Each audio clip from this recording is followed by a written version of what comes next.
Hello students, कैसे हैं आप लोग। स्वागत है आपका आपके अपने YouTube channel Ramiz NEET biology classes में। आज के वीडियो में हम लोग बात करने वाले हैं हमारे दूसरे सेंस ऑर्गन जो हमारी एनसीईआरटी में दिया हुआ है, दैट इज़ ईयर की। वीडियो शुरू करने से पहले अगर अभी तक आपने हमारे यूट्यूब चैनल को सब्सक्राइब नहीं किया है तो प्लीज़ उसको सब्सक्राइब करिए और साइड में बेल आइकन दबाना बिल्कुल मत भूलिए, ताकि जो भी नए वीडियोज़ हम लोग अपलोड करें वो आप तक सबसे पहले पहुँचे। तो आइए शुरू करते हैं अपने टॉपिक को, दैट इज़ द ईयर। और topic for the day is the year. Year की अगर बात करते हैं तो year is basically the sense organ for hearing. Year is sense organ for hearing.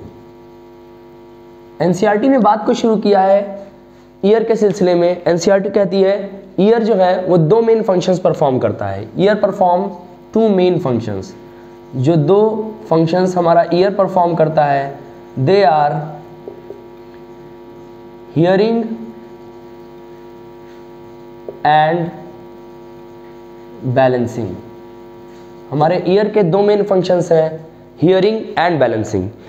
Hearing और बैलेंसिंग की मैकेनिज्म को समझने से पहले हम लोगों को ईयर का स्ट्रक्चर को समझना होगा। तो चलिए स्टार्ट करते हैं स्ट्रक्चर ऑफ ईयर।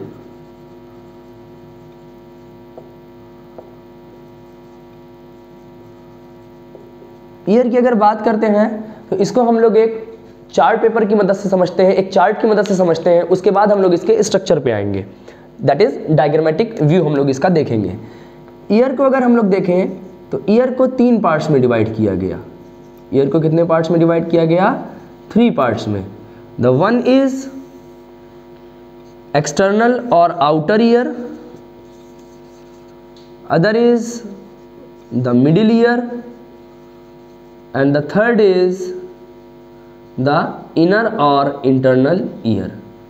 अगर बात करते हैं आउटर ईयर की तो आउटर ईयर में दो मेन पार्ट्स जो रखे गए दे आर ईयर पिन्ना। इसमें एक ईयर पिन्ना है और दूसरा पार्ट जो है that is external auditory canal. External auditory canal और we can also call it as external auditory meatus. Middle ear की बात करते हैं तो middle ear consist of mainly ear ossicles. यहाँ पर मुख्य रूप से क्या है? ईयर ऑसिकल्स है।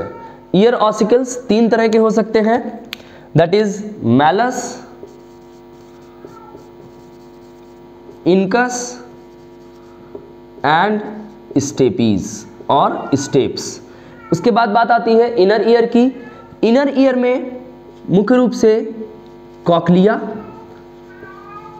उसके साथ साथ जो और चीज़ पाई जाती है that is semi circular canal.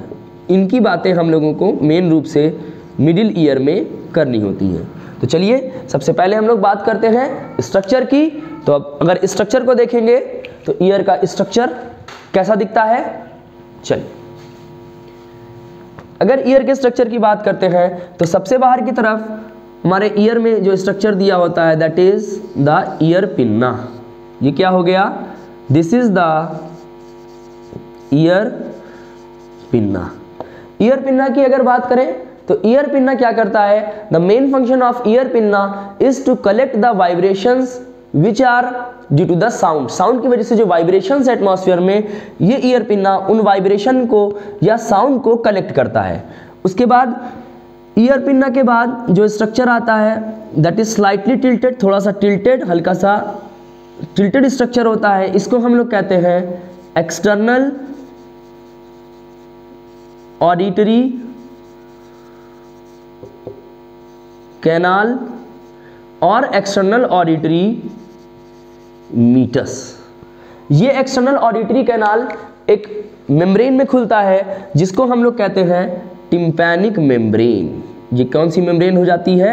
This is the tympanic membrane. इसको हम लोग टिम्पैनिक मेम्ब्रेन कहते हैं। This is tympanic membrane. और ये जो इतना पोर्शन हम लोग ने देखा ये क्या कहलाता है? यही हमारा स्ट्रक्चर किसका होता है? एक्सटर्नल ईयर या फिर आउटर ईयर का। यहाँ से यहाँ तक का जो पोर्शन है दैट इज आउटर ईयर। अगर बात करते हैं एक्सटर्नल ऑडिटरी कैनाल या एक्सटर्नल ऑडिटरी मीटस और ईयर पिन्ना की, तो यहाँ पर क्या दिया होता है, यहाँ पर कुछ हेयर्स दिए होते हैं, they are very fine hairs, बहुत महीन हेयर्स होते हैं, बहुत फाइन हेयर्स होते हैं, और उसके साथ साथ यहाँ पर वैक्स सिक्रीटिंग ग्लैंड्स होते हैं, यहाँ पर वैक्स सिक्रीटिंग ग्लैंड्स होते हैं, और इन वैक्स सिक्रीटिंग ग्लैंड्स को हम लोग सेरुमिनस ग्लैंड्स भी कहते हैं। क्या कहते हैं? सेरुमिनस ग्लैंड्स भी कहते हैं। ये सेरुमिनस ग्लैंड्स या वैक्स सिक्रीटिंग ग्लैंड्स दे सिक्रीट्स वैक्स। ये किसका सिक्रीशन करते हैं? दे सिक्रीट्स वैक्स। ये वैक्स का सिक्रीशन करते हैं, और ये वैक्स कैसा होता है? It is pungent smelling. ये वैक्स जो है दिस इज पंजेंट स्मेलिंग। हमारा वैक्स जो होता है ये पंजेंट स्मेलिंग होता है, और इसका फंक्शन होता है कि ये इंसेक्ट्स को या किसी ऑर्गेनिज्म को हमारे कान में जाने से रोकता है, क्योंकि हमारी आंखों के थ्रू अगर या कोई इंसेक्ट या कोई ऑर्गेनिज्म जाता है तो हम आंखों को बंद कर सकते हैं, लेकिन कान में ये फैसिलिटी नहीं है। हमारा ईयर पिन्ना है लेकिन ये मूव नहीं करता है, क्योंकि यहाँ पर जो ईयर पिन्ना मसल्स हैं दे आर वेस्टिजियल। वेस्टिजियल का मतलब ऐसे स्ट्रक्चर्स जो हमारे एंसेस्टर्स में यानी कि हमारे पूर्वजों में फंक्शनल थे, but they are non functional in the present day organisms. ऐसे स्ट्रक्चर्स को हम लोग वेस्टिजियल ऑर्गन्स या वेस्टिजियल स्ट्रक्चर्स कहते हैं। सो हमारे ईयर पिन्ना में मिलने वाली जो मसल्स हैं दैट इज, मैं यहां पर लिख देता हूं, ear pinna muscles they are example of vestigial organ. They are vestigial यानी कि ये हमारे एंसेस्टर्स में हो सकता है फंक्शनल हो, लेकिन आज के समय में ये नॉन फंक्शनल है। उसके बाद जब आगे बढ़ेंगे तो ये पंजेंट स्मेलिंग वैक्स क्या करता है? It keeps away insect. ये इंसेक्ट्स को दूर रखता है हमारे कान में इंटर करने से। उसके बाद जो दूसरा स्ट्रक्चर यहां पर आता है, टिम्पैनिक मेम्ब्रेन यहां पर लिख देता हूं। जो अब दूसरा पार्ट आता है हमारे ईयर का, जिसको हम लोग कहते हैं मिडिल ईयर। तो अब यहां पर मैं बनाने की कोशिश करता हूं middle ear. So this is the middle ear. ये हमारा मिडिल ईयर हो जाता है। देखिए इस पोर्शन को आई होप आपने लिख लिया होगा, इसको मैं यहां से हटा देता हूं। This is external auditory canal. उसके बाद ये दूसरा पोर्शन जो आता है this is the middle ear. ये कौन सा पार्ट होता है? This is the middle ear. ये हमारा मिडिल ईयर होता है। मिडिल ईयर की खास बात ये होती है कि यहाँ पर ईयर ऑसिकल्स पाए जाते हैं। 3 ईयर ऑसिकल्स दैट इज जो बोन्स हैं दे आर मैलस। सबसे पहली ईयर की जो ऑसिकल होती है उसको हम लोग कहते हैं malleus. So I have made this malleus. Malleus के बाद जो दूसरा स्ट्रक्चर होता है, जो दूसरी ऑसिकल होती है, इट इज इनकस। ये मैं इनकस बना देता हूं, दिस इज द इनकस। और इसके बाद जो तीसरी ईयर ऑसिकल होती है दैट इज स्टेप्स। और ये स्टेप्स जो होती है ये हमारे इंटरनल ईयर में जो कॉकलिया पाया जाता है उसमें खुलती है। और किसके थ्रू खुलती है? जिस स्ट्रक्चर के थ्रू खुलती है that structure is known as oval window. ये किसमें खुलती है आगे? It opens into the oval window of cochlea. ये हमारे कॉकलिया के ओवल विंडो में खुलती है। तो this is I have made this Oval window. चलिए तो ये इसको लेबल कर लेते हैं एक बार। This is malleus. ये हमारा मैलस होता है। Malleus, malleus is hammer shape. ये मैलस कैसा होता है? हैमर शेप्ड होता है। उसके बाद जो दूसरा ईयर ऑसिकल आता है दैट इज इनकस। ये क्या है? This is your incus. It is anvil shaped. ये एनविल शेप्ड होता है। एनविल शेप्ड का मतलब अगर आप कॉबलर के पास गए हो तो वो जिस स्ट्रक्चर पर, जिस आयरन के बोर्ड पर रख के जूते को पीटता है that is known as anvil. ये उसी के शेप का होता है incus, that is anvil shape. और तीसरा आता है हमारा स्टेपीज और stapes. And this stapes is stirrup shape. ये कैसा होता है? इट इज स्टिरअप शेप्ड, ये हमारा स्टिरअप शेप्ड होता है। उसके बाद ये पूरा पोर्शन जो हम लोग ने बनाया, ये पूरा पोर्शन होता है किसका, मिडिल ईयर का। This is of middle ear, ये पूरा क्या कहलाता है, this is your middle ear, middle ear, ये हमारा मिडिल ईयर होता है। उसके बाद ये मिडिल ईयर में, मिडिल ईयर की जो कैविटी होती है, ये हमारे मिडिल ईयर की जो कैविटी है ये नीचे की तरफ हमारे फेरिंग्स में खुलती है और एक ट्यूब लाइक स्ट्रक्चर की मदद से खुलती है, and this tube is known as Eustachian tube. ये क्या कहलाती है, ये यूस्टेशियन ट्यूब कहलाती है। और ये यूस्टेशियन ट्यूब क्या करता है, हमारे एक तो मिडिल ईयर को फेरिंग से कनेक्ट कर रहा है, it connects middle ear to the pharynx, और इसके साथ साथ ये क्या करता है, it equalises pressure on either side of the tympanic membrane. Tympanic membrane के दोनों तरफ ये क्या करता है, ये प्रेशर को इक्वलाइज करता है। It equalises pressure on either side of tympanic membrane. Tympanic membrane के दोनों तरफ ये प्रेशर को इक्वलाइज करता है। अच्छा, अब देखिए ये जो स्ट्रक्चर है, this is known as oval window, इसको हम लोग क्या कहते हैं, this is known as oval window of cochlea. ये कॉकलिया का ओवल विंडो है। इसी के नीचे यहाँ पर दूसरा विंडो दिया रहता है जिसको हम लोग कहते हैं round window. This is known as round window, this is the round window. ये इस तरह से कुछ हमारे मिडिल ईयर का स्ट्रक्चर बनता है। ये राउंड विंडो भी किसका होता है, पार्ट कॉकलिया का। ओवल विंडो को हम लोग फेनेस्ट्रा ओवैलिस कहते हैं। फेनेस्ट्रा ओवैलिस भी किसको कहा जाता है, ओवल विंडो को कहा जाता है फेनेस्ट्रा ओवैलिस। और राउंड विंडो को हम लोग फेनेस्ट्रा रोटंडस भी कहते हैं। It is also known as fenestra rotundus. Clear, इसको हम लोग क्या कहते हैं, फेनेस्ट्रा रोटंडस भी कहते हैं। अब इसके आगे यहाँ पर क्या दिया होता है, हाईली कॉइल्ड स्ट्रक्चर है जिसको हम लोग, इसके बाद शुरू हो जाता है हमारा इनर ईयर, और इनर ईयर में जो हाईली कॉइल्ड स्ट्रक्चर है उसको हम लोग कहते हैं कॉकलिया। तो ये मैंने यहाँ पर कुछ इस तरह से ये क्या बना दिया, this I have made cochlea, this is the cochlea.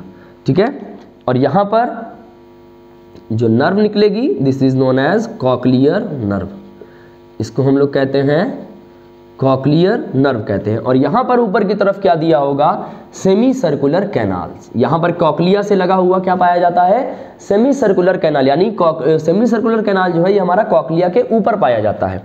Clear, ये कहाँ पाया जाएगा, कॉकलिया के ऊपर। यहाँ पर क्या होता है, सेमी सर्कुलर कैनाल लगभग कुछ इस जगह पर, अगर हम लोग यहाँ पर मान लें, यहाँ पर कहीं क्या दिया होता है, सेमी सर्कुलर कैनाल्स दिए होते हैं। सेमी सर्कुलर कैनाल्स यहाँ पर दिए होते हैं। सेमी सर्कुलर कैनाल्स की बात हम लोग करेंगे when will talk about the mechanism of hearing.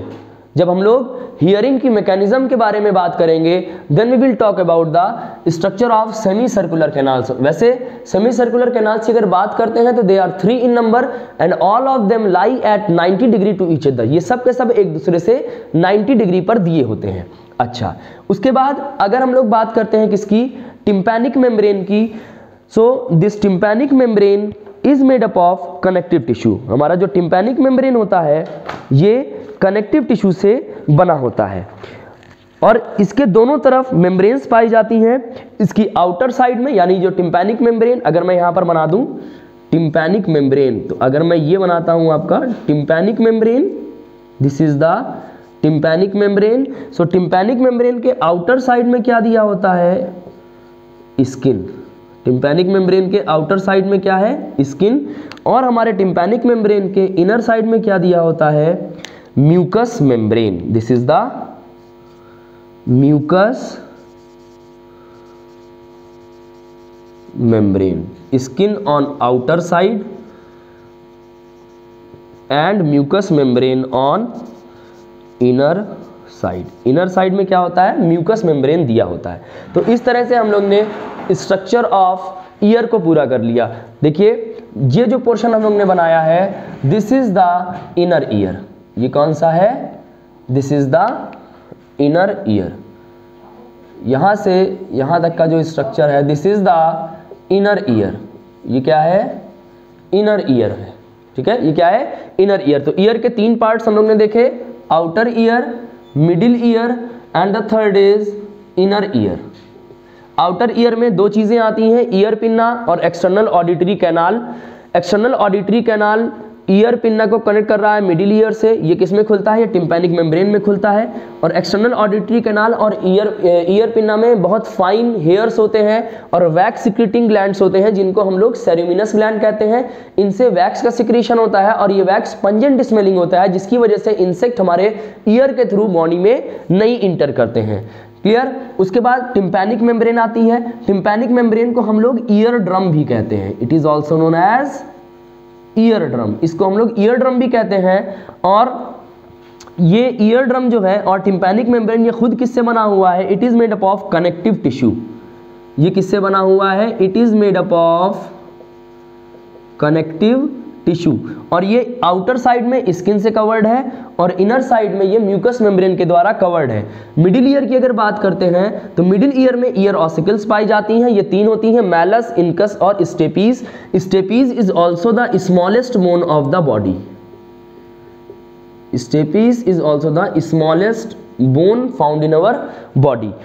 और ये स्टेपीज किस में खुलती है, it opens into the oval window of cochlea, that is fenestra ovalis. और ये इसके नीचे दूसरी जो विंडो है, इसको हम लोग fenestra रोटंडस, that is round window कहते हैं। मिडिल ईयर की कैविटी जो है, ये हमारे फेरिंक्स में खुलती है थ्रू यूस्टेशियन ट्यूब। ये यूस्टेशियन ट्यूब क्या करता है, ये यूस्टेशियन ट्यूब टिम्पैनिक मेम्ब्रेन के दोनों तरफ प्रेशर को क्या कर रहा होता है, बराबर करता है। और उसके साथ साथ क्या करता है, ये हमारा जो यूस्टेशियन ट्यूब है, ये मिडिल ईयर को फेरिंग से भी कनेक्ट करने का काम करता है। क्या करता है, मिडिल ईयर को फेरिंग से कनेक्ट करने का काम करता है। अच्छा, उसके बाद मिडिल ईयर खुलता है इनर ईयर में। इनर ईयर में कॉक्लिया और फिर सेमी सर्कुलर कैनाल, 2 मेन चीजें होती हैं। और कॉक्लिया का स्ट्रक्चर हम लोग आगे देखने वाले हैं। और semi circular canal when we will discuss that is the mechanism of balancing, तो वहां पर हम लोग इसके स्ट्रक्चर को अच्छे से देखेंगे। तो अभी हम लोग ने क्या कवर कर लिया, ओवरऑल स्ट्रक्चर को कवर कर लिया पूरा। It is totally based on NCERT. तो अगर आप इस स्ट्रक्चर को देखते हैं, नोट्स बनाते हैं वीडियो को देखकर और अपनी एनसीईआरटी को 2 से 3 बार पढ़ते हैं, तो I hope it will cover all your doubts which are required for solving NEET level questions. तो नीट और बोर्ड दोनों को आप बहुत आसानी से कर सकते हैं, पूरी तरह से एनसीईआरटी पर स्टिक रहकर। एनसीईआरटी के ज्यादा इर्द गिर्द जाने की जरूरत नहीं है। चलिए, तो इस तरह से हम लोग ने ईयर के स्ट्रक्चर को कवर कर लिया। आपको हमारा ये वीडियो कैसा लगा हमको कमेंट बॉक्स में जरूर बताएं। और अगर आपको पास कोई डाउट या क्वेश्चंस हैं तो आप हमारे Telegram channel that is Ramiz NEET biology classes पर हमको फॉलो कर सकते हैं और वहां पर आप अपने क्वेश्चंस पोस्ट कर सकते हैं, जिससे मैं आपको वहां पर रिप्लाई भी कर सकता हूं। और अगर क्वेश्चन ज्यादा होते हैं, क्वेश्चन डिटेलिंग मांगते हैं, तो मैं उसका वीडियो बनाकर यूट्यूब पर भी अपलोड कर सकता हूं। Thank you.